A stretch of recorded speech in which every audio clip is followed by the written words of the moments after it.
with Barren Victory. This is the 1600 turn of the Confederate phase of the 1600 turn. But before I move on to that, there are some things I should clear up from the previous turn. Several things, actually. In no particular order, one big thing I forgot to do during the movement and close combat phase of the 1530 turn, the Union phase, is to move Negley, because Negley was able to accept and implement the orders he received to basically take over this part of the defense of the this part of the Lafayette Road from Van Cleve. So I'm going to go ahead and do that movement right now before I start the 1600 phase. And something else I've been remiss about doing is, I suppose these units in line should have been moving up more closely to the, to fulfill the previous order that Negley had, which is to move his division to the Army of the Cumberland headquarters. But we're just going to overlook that mistake. And Negley's division's units are still in column, so let's just continue to move them as such. And this time I'll be sure to observe the... I'm just going to put Negley to the side for a second, just to observe the rule that that when artillery is moving in column, it should occupy a hex all by itself. So let me just check the terrain effects chart here. So limbered artillery on a secondary road get a half. So, oops, I need to 1, 2, 3, 4,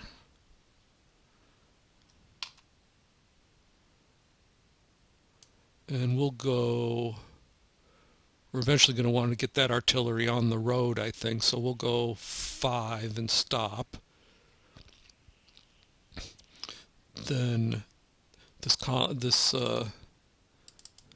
brigade here has 6 movement points, so 1, 2, 3, 4. We'll stop him 5. Stop him there. And then this one goes 1, 2, 3, 4, 5, 6. We'll stack there. We can stack 2 AB brigades in one hex. Oh, but not in actually, since these are in column, this is AB level, so I should stop here. And then what is the switching from line to column?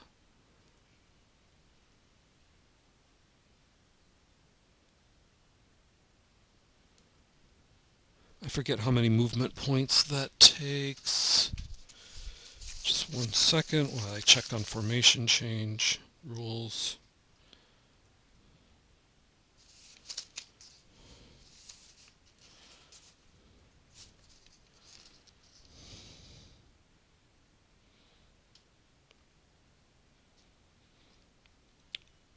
When voluntarily changed during movement, formation change costs 1 or more movement points as given on the movement chart.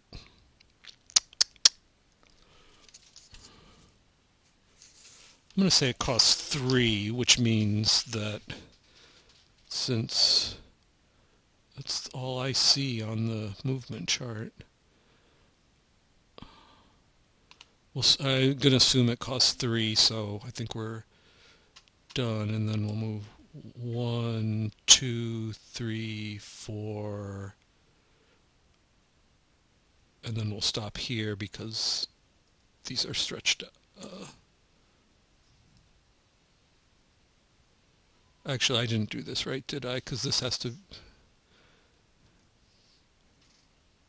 Oh, no. So one... Yeah, I did it right. Okay. And then we'll put Negley. Negley has plenty of movement points to end at the front of his column there.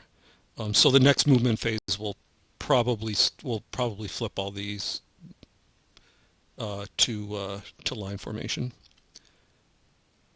So that's Negley's move. Then another thing I intended to do during the turn, more as a demonstration than anything else, but just forgot about in the heat of battle or waiting for battle, I guess, is I did mean to do a few things here with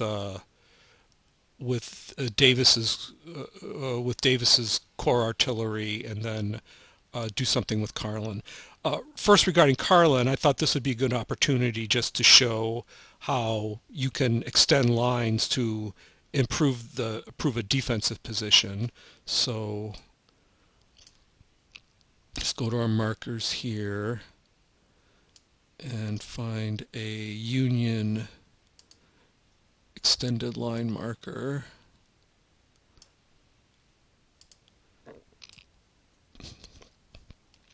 So this counts as movement, so we're moving from this hex to this hex. Let me get his, so 2-120, so I'll use this nice feature in Vassal to label the extension. Of course, you can't do this in the physical copy of the game. Then if we were playing the physical copy of the game, we'd rotate the counter to point in the direction of the unit that it's an extension of. Since I want to try to mimic the physical play of the game as close as possible, I'll do that. And we'll just stipulate that, I mean, right now, we'll just stipulate that that the extension has the same facing as the parent unit. And then the other thing I'm going to do is I'm going to move one unit of divisional artillery, or probably it's actually core artillery, but anyways, detach one strength point of that artillery and move it into Davis's hex to make it more difficult for him to be dislodged. And now that I think about it, I could actually move 2, because now that I've extended it,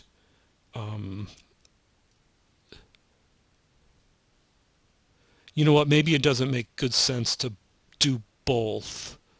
I mean, I could. 3.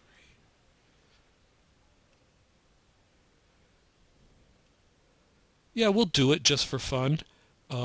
So what we're going to do, and again, I'm interpreting the orders that, I mean, Davis is under orders to defend in place, and I'm interpreting those orders as giving him enough latitude to improve his defensive position if he needs to. So that's what I'm doing here. So we're going to so we need a couple detached artillery markers here, and then a couple of strength point markers.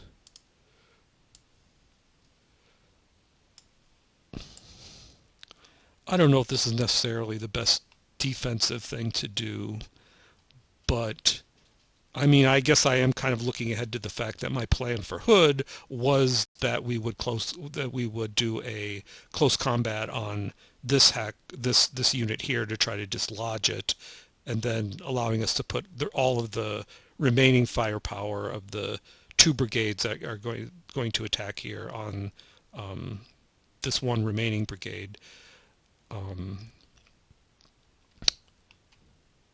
One thing I should do is remove the strength marker from here, turn it to a B,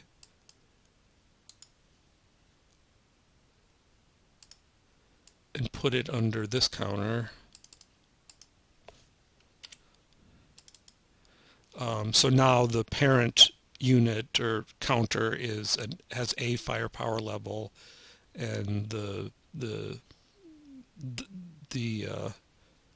the extension has a B. And what that does, of course, it allows me now to put a B worth of fire level into this important frontal hex, instead of the A that the A maximum that I would have only been able to fire out of this hex alone.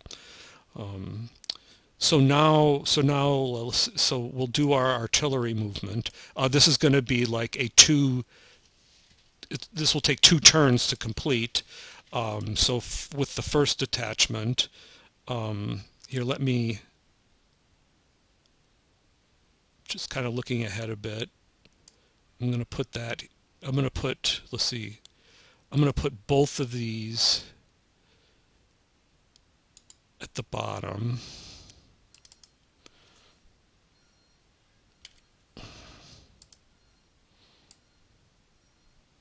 Oh wait, no, I can't do it that way. Well, all right, so now I'm doing one, so I'm gonna, first I mean, this is starting in this hex. I'm gonna limber for 3, so it means I flip it. So 3, and then it costs 3 movement points for limbered artillery to move into a force hex. So now that's 6 out of 7 movement points. I can't do anything with that now, so that unit will stop moving. And now I will, put this one on top.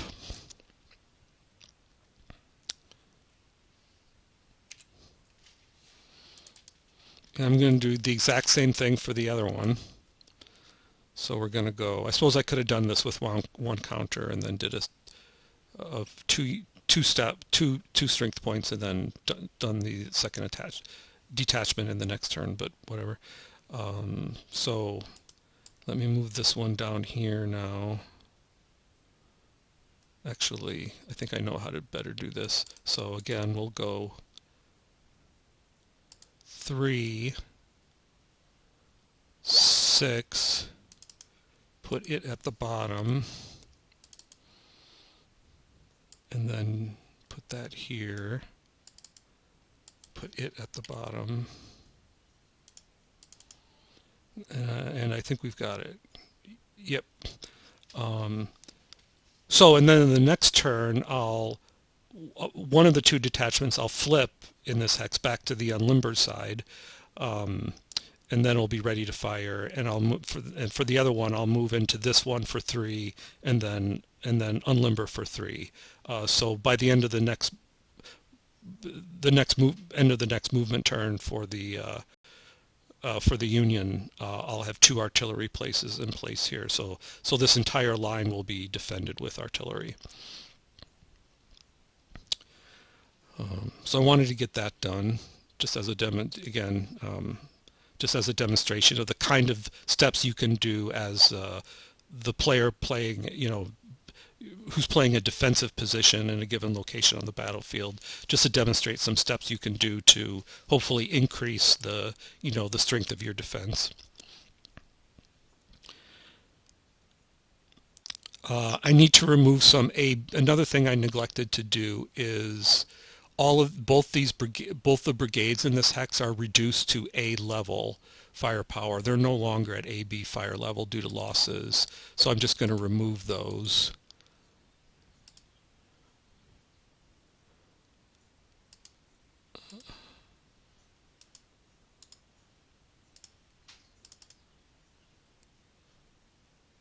Right, so that looks good. And then another thing I've done wrong is I don't have the facing right in this hex because remember that all combat units stacked in a hex are supposed to be faced the same, face towards the same hex side. But I've got the brigade pointed to like the northeast, and I've got the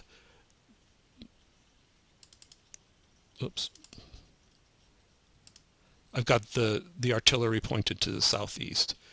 So I'm going to fix that. I'm going to redo. I'm going to just reface this one.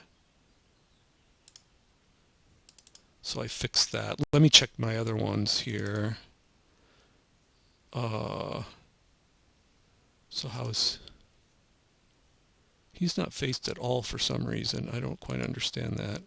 I don't understand how he got locked into not facing a hex side.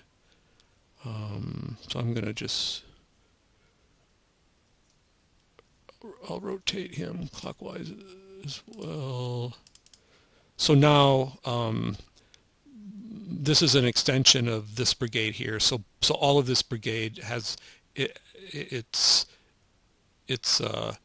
it's purely, I mean, it's main frontal hex side. They're both like here and here on the southeast side of the hex. And let me just check this one. Oh, there's no artillery in there. That's right, because it's detached here. All right, so yeah, so that's fixed.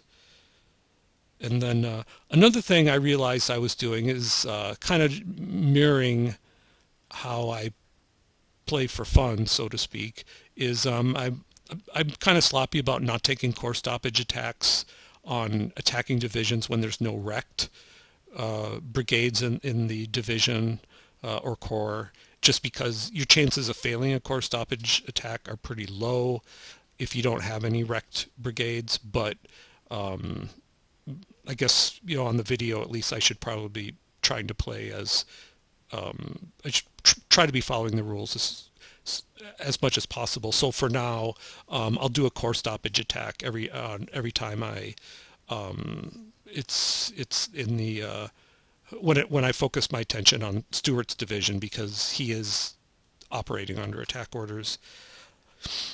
And then finally, I realized that I should not have done straggler recovery in the previous turn, because the previous turn was started on the half hour. It was 15:30, and you're only allowed in the Civil War Brigade Series. You're only allowed to do straggler recovery at the top of the hour, so like 1600, 1700. So, I didn't remove any stragglers as a result of doing it during the 15:30 turn. But I am allowed to place a straggler recovery counter there on a 15:30 turn. So we'll just leave that as it is, and we'll do our first official straggler recovery, you know, if all the conditions are met, of course, during the 1600 hour, the Union phase of the 1600 hour. So those are all the things I needed to clear up. So now let's turn our attention to the Confederate phase of the 1600 turn. So what I need to do in this turn is I need to figure out what I'm going to do with Stewart, noticing all the brigades in Stewart's division are starting with shaken markers, which means if you go to the morale table, a shaken pulls you down one level, one row on the chart when you do your morale check, and which is not huge, but it does, obviously it's not as good as it could be. So one decision we'll have to make when we get to the movement and close combat phase is, do we want to have Stewart's division restart the attack immediately, or do we want to wait a turn so that during the rally phase of this turn we can remove the shaken markers, and so when it does when the division does resume battle, it doesn't start out with shaken brigades. And then another thing we'll want to do is we'll need to roll once again for delay on First Corps to see if First Corps can get, you know, itself moving and start implementing the orders we gave it. And then the last thing we'll do will be to move Bragg over here. Remember, last turn Bragg spent his one full turn in the Army of Tennessee headquarters, Now he's allowed to hit the road again, so to speak, go back to, actually he'll go up to Buckner's Corps headquarters here, and then that will allow him in the following turn to issue an in-person order to Buckner to start moving the B Corps headquarters and Preston's division to essentially take control of this crossroads here. And you may remember we did this once already, but when we did the acceptance roll for that order, the order failed completely and was thrown away. So we decided to do the whole process over again. So let's go to our sequence of play.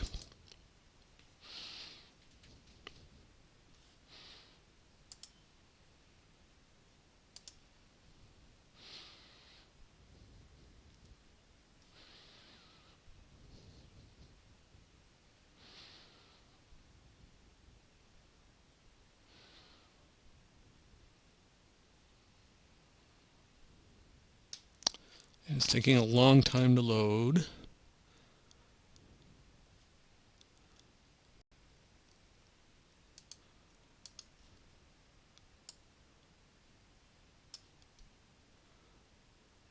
All right, there are no new orders to issue this turn. Corps attack stoppage check, so we will do a corps stoppage check here. And if Stuart fails the corps stoppage attack, that means his orders to attack the Lafayette Road here are canceled, and he would have to wait for new orders before he could be allowed to essentially to move from his position. So to do corps stoppage, is that in fire combat?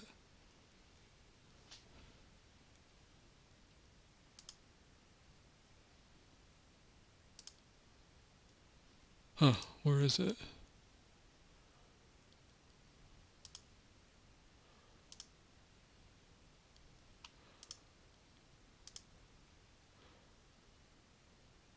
Oh, it's right here. Okay, so it's a two-stage process. The first thing we do is we determine the stoppage value. And to do that, we look at the number of divisions in the Corps. And I believe since we're since Stuart's division is operating under divisional orders, we consider this for purposes of this test, we consider it a corps with a single division. So there's one division in the corps, and the number of wrecked divisions, wrecked brigades in the division is is 0. We'll just confirm that, but I'm pretty sure that's true.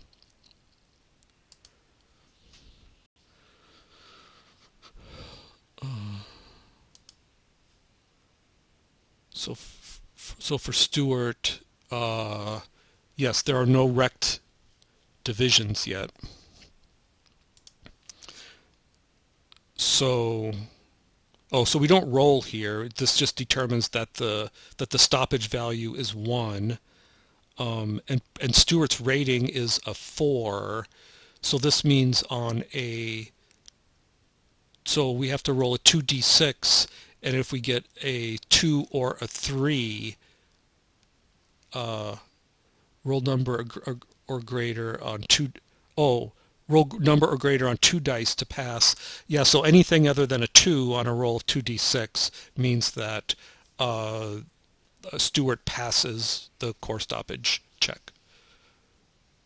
So we'll roll our 2d6 here, and we rolled a 9. So we survived, Stuart will continue to implement his order to attack and hold the Lafayette Road at this location.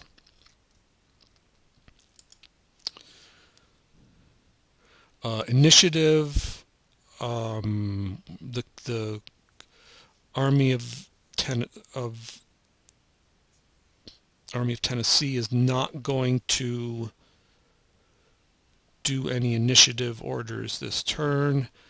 Delay reduction, that's First Corps, so I believe it's in D2 status, but let's just confirm that.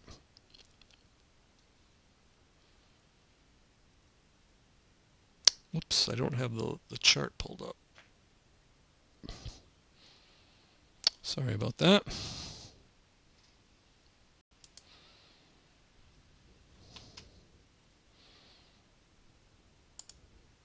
Oh.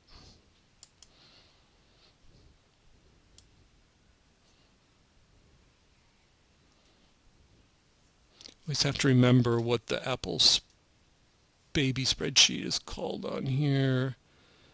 Not chart, numbers.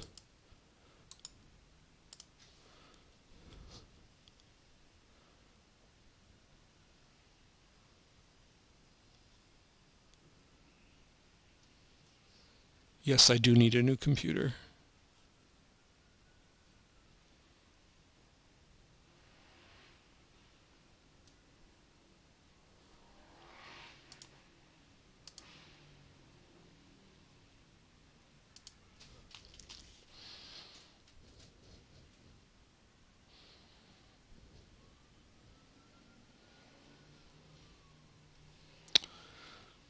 All right. Yes, the orders to First Corps are in D2 status.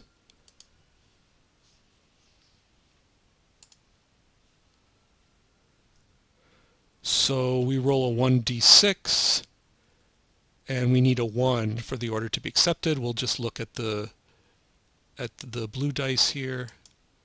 Rolled a 4, order still not accepted.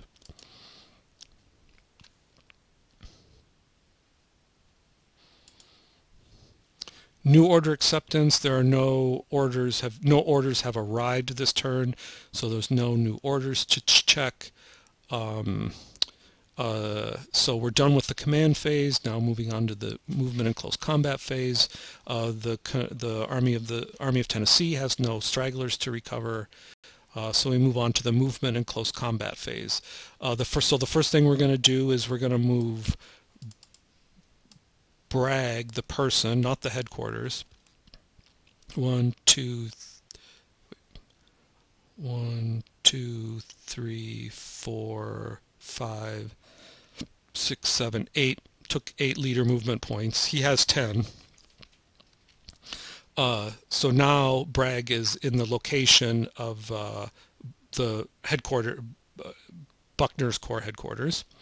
And then the other movement we need to do is we need to make some decisions here about what to do with Stewart's division. Now I think it would be allowable within Stewart's orders to wait and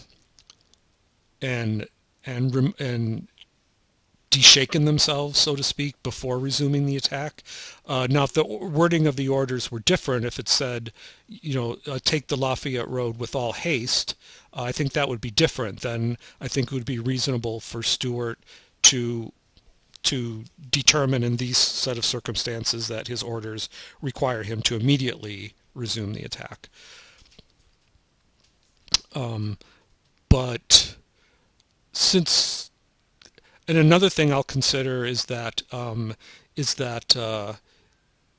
in this series, if you're already shaken and you get a second shaken marker, that does not move you a level up to disorganize. You just remain shaken, and then actually you'd be able to remove that shaken marker at the end of the rally phase.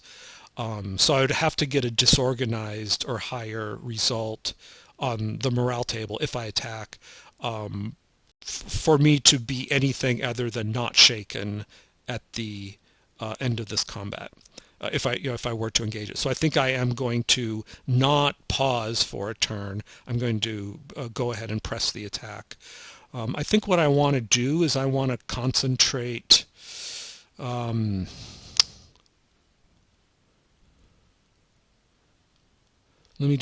me look at, in thinking about what I'm going to do. I shouldn't be looking at the loss charts for the Union side, but let's look. I just want to recheck my own loss charts here as the Confederate player. So Bate is my A level is 4 losses from being wrecked, as well as Brown. Clayton is 3 losses from being wrecked. So if I'm if I were going to do a close attack, close combat with bait. So bait is one of those in here. I would not be able to do a close combat with bait this turn because I wouldn't have enough movement points. Right now this might be a good unit to do a close combat on because it doesn't have artillery. But in order to do that, I would have to spend 3 movement points to get into this hex, 2 for the forest, 1 for the stream. So that's 3. 2 more to get into this forest hex, that's 5. Then 6 to move into this clear hex, plus 1 more to do the close combat. So that would require 7 movement points, and I only have 6. So I think what I will do is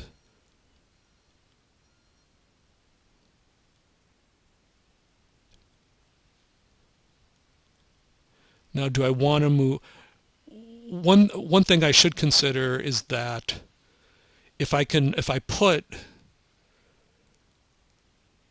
a Confederate brigade here or here, I mean here's really the realistic one, then that would throw a zone of control into this hex, which would then prevent any artillery unlimbering in this hex, because again you're not allowed to unlimber artillery when you're in an enemy zone of control. Now the downside of putting that there is that would then subject this unit to fire from this hex, and so it's B level firepower and 2 units of artillery.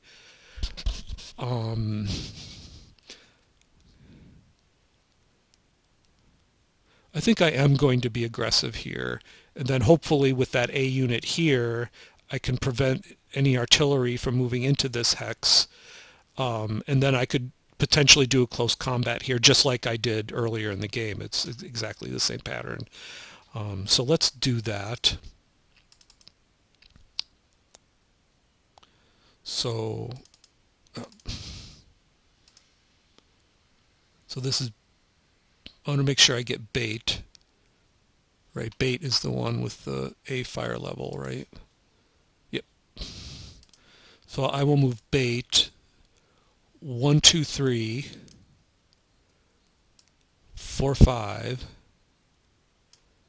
and leave that facing as it is. And then I will move his shaken marker along with him. And then I will move brown 1, 2, 3, 4, 5, and move the shaken marker along with him, leave the facing like that. And then I will put Stuart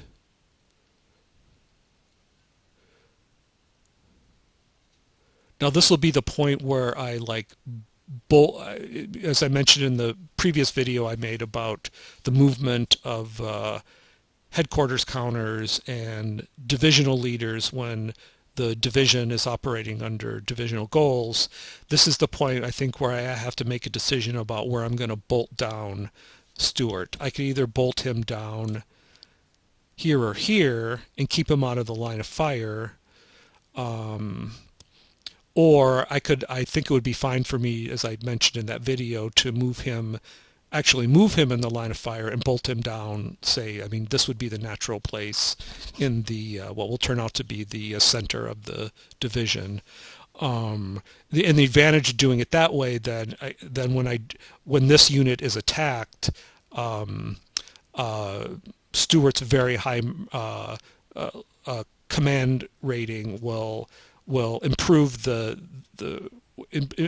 morale results and decrease the likelihood of having to retreat. But the danger is also that if that unit is fired upon, then we need to roll for a leader loss on Stuart.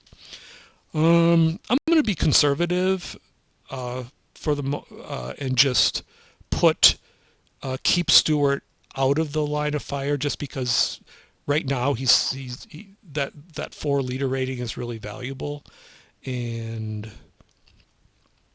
might come in handy later if things get more desperate. So I am gonna, as a last step, I'm gonna move him here, but I am going to well, notice his facing is actually where I want it. So I want him. I mean, it's a judgment call. If I face him this way, that I'm potentially liable. This brigade is liable to a flank shot from up here. But if I turn him, then it's liable to a flank shot from here. I'm going to be optimistic and assume that that my line holds. And now I'll move the shaken counter to the top of the stack. I like to keep these morale state counters on the tops of stacks or the top of units, just to make sure I don't forget about them. And then for purposes of the attack to follow, Stewart's leader counter will be bolted down here until either the orders are satisfied or the whole division is forced to retreat as a result of combat. So that's my movement phase done. I'm not going to do any close combat here. One reason being, well, it wouldn't have been permitted anyways for the reasons I already explained. This stream here makes it impossible. That's all the movement that the Army of Tennessee can do.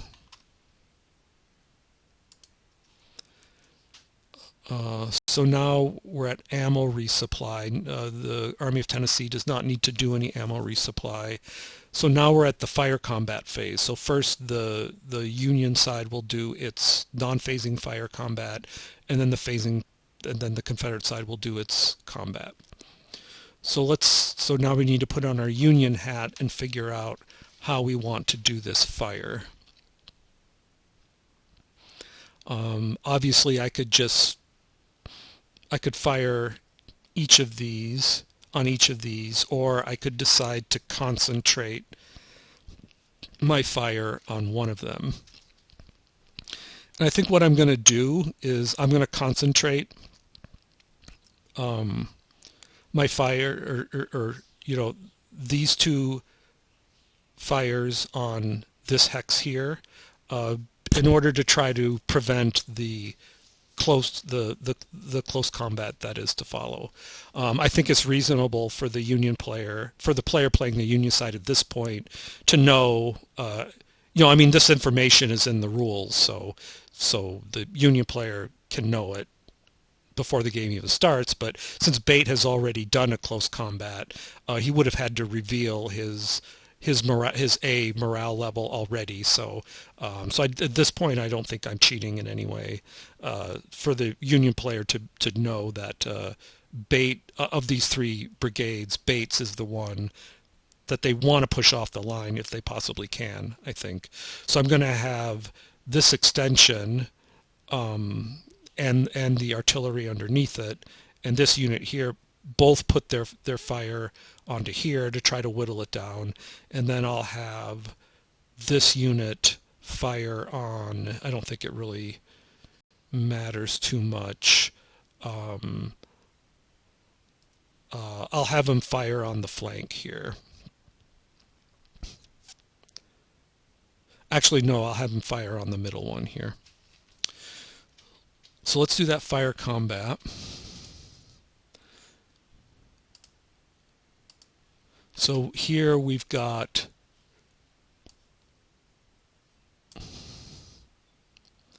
B fire level and 2 artillery points at range 1. So B at range 1 is 2 plus 2 units of artillery at range 1. 2 gun points. So 2 plus 2 equals 4. So on the fire combat chart, we're going to be rolling on the 3 to 4 column for this attack. Oh wait, no, what am I saying? There's this one too. That's A. Duh. So that's 4 more. So we're going to be rolling on the 7 to 8 column here. And we're going to want to remember that when we do our morale check that this unit is shaken. So let's roll our combat die. Wow, interesting. So rolled an 8 on the 7 or 8 column, so that's 1.5. The rounding die says round up, so that rounds up to 2 permanent losses and 6. We rolled a 6 on the straggler roll, so we're on this chart here because the base loss is 1.5, and it's a morale level, but rolled a 6, so that's 1. So that's 2 permanent losses and 1 straggler.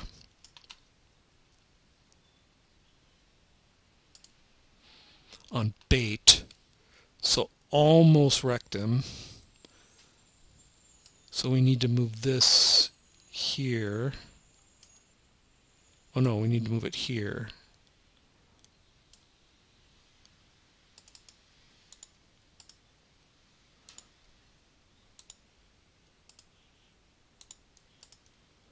So we'll add our 2 losses here, permanent losses.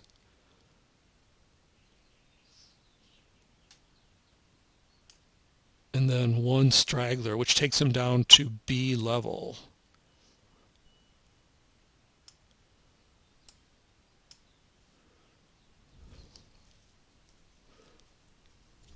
And 1 loss from being wrecked. So that was pretty bloody. Maybe I should have done it this way. It's a lot just to keep 2 artillery. It's a lot of losses. Well, we'll see.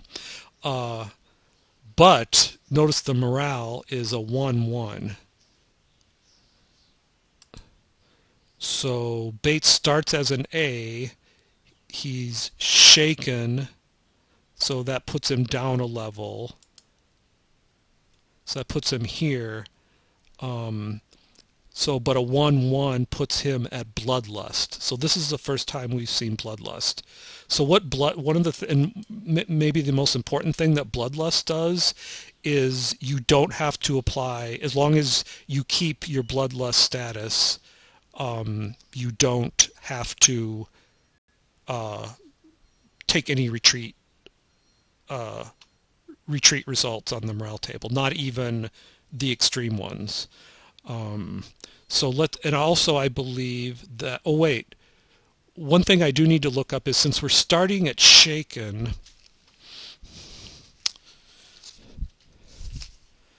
there's a chart that's in the series rules saying what happens, like if you start in 1 morale state and you get and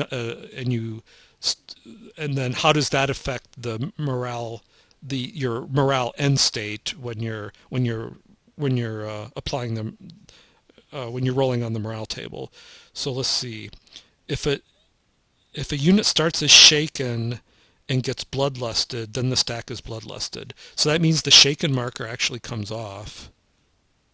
Actually, can we just flip it to bloodlust? Yes.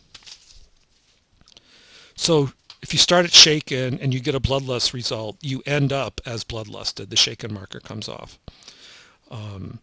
So what does that mean? Well, that means that, it's interesting. This unit is 1 step from being wrecked, but if it does do a close combat into here, which it would be allowed to do, and it's reduced down to B fire level, but if it does do a close combat into here, then it would not have to suffer any retreat losses, which, remember, is the name of the game in a close combat. Essentially, the person who wins the hex in the end is the unit that doesn't have to retreat out of it. So we'll have to consider that in more detail when the time comes. So these 2 counters here have done their they're non-phasing fire. So now this one, a B level with one fire point is going to fire on brown here. So back to our fire point. So again, so we have a B at range 1, so that's 2, and we have one gun point at range 1, that's 1, so 3. We're on the 3 to 4 column here. And this one is shaken. We'll have to remember to apply that. So rolled a 7 on the 3 to 4 column, so that's a 1. So we ignore the rounding die. Stragglers is 2. I don't think that will result in any stragglers, but let's see. We start here. It's sea level morale. We rolled a 2. And the fact that it's shaken does not matter. If it had been disorganized, then that would add 1 to the roll and would result in a straggler. But it's only shaken, so no stragglers. And then when we look at the morale results, so we're starting at sea level, going down 1 level or 1 row because the Union is shaken, and a 46. Oh, look at that, shaken back 1. So shaken plus shaken results in a shaken. Again, that doesn't escalate into disorganize, but it does have to go back 1. So we'll go back 1 into the hex with Stewart. All right, well, that's not the result we were looking for as brag. So now we do the phasing fire. So this unit here will fire A level on this one.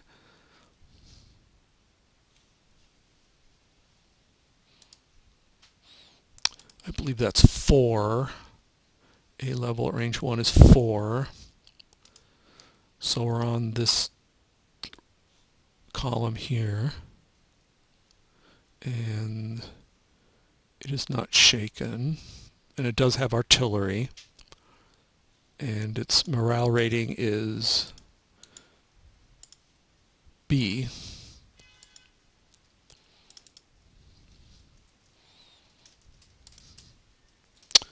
Not a good roll. We rolled a 2 on the 3 to 4 column. That's a morale check -1. So we don't look at stragglers or losses. We go straight to the morale table, and we roll on the morale table, but subtract 1. We go up 1. Let's see. Yeah, we go up 1 level when we check, but it's not going to matter. So we start at B, go up a level, 25 falls in here, so no effect. So that attack was worthless. This unit can't fire because this force hex blocks line of sight from here to here. So this unit here doesn't have line of sight on anyone. So now, and we need to. I thought we put we need to put a B fire level counter in this hex.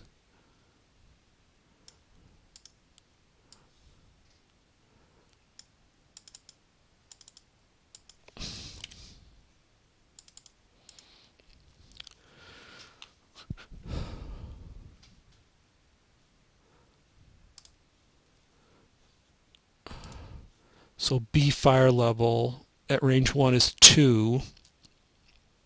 So we'll be rolling on this table, this column, and there are no morale state. Nope. Also not a good roll. So rolled a 4.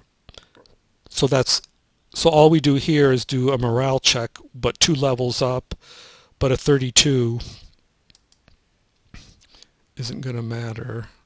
So I think this is the D one, right? No, C. Oh yeah, the D one is back here recovering. So we do C, do 2 levels up, and then a 32 falls in here, no effect. So really putrid attack. this turn by Stewart's division. Very poor showing for a leader with rating 4.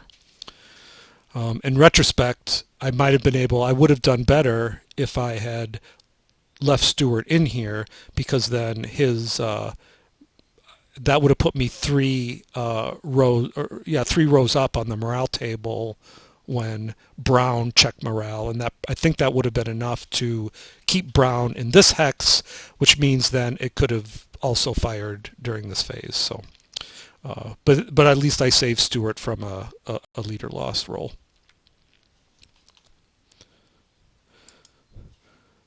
So that's that. There are no there's no stragglers to recover on the Confederate side. No one's eligible. I would have had to place markers, and these units don't have any stragglers, and these are not 4 hexes or more away from all Union units. So there wasn't any point in placing straggler counters here, straggler removal counters here. So we go to the rally phase. What that means is that this shaken marker will come off. Shakens are automatically removed.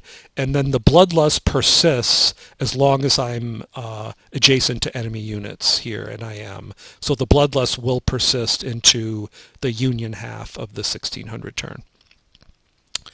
And just one more check, but I think that's it. Yes, so we're done with the Confederate phase of the 1600 turn. I'll stop the video here. It's gone on long enough.